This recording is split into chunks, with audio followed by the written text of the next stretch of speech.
你試過未啊？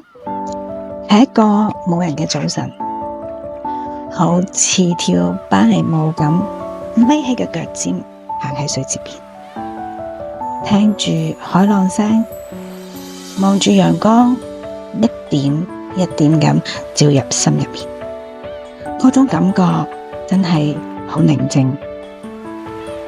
我住咗喺一間好特別嘅酒店，極簡風，鏡面、水面靜到好似一面鏡咁照出你自己嘅內心。邊個喺度都想慢落嚟。大樹嘅倒影就好似大自然都抱緊你咁，冇需要講咩，企喺度你就 feel 到我終於真真正正咁同自己喺埋一齊。呢一刻我唔再追問自己咩叫愛情，唔再煩工作上嗰啲繁瑣嘢，又唔會再諗住屋企嘅乖女喺度做緊咩，更加唔想諗我點做一個乖女。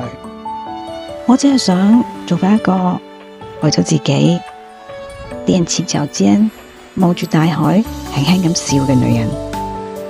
呢種唔叫做逃避，而係有選擇咁停落嚟，睇下自己鍾意咩，想過點樣嘅生活。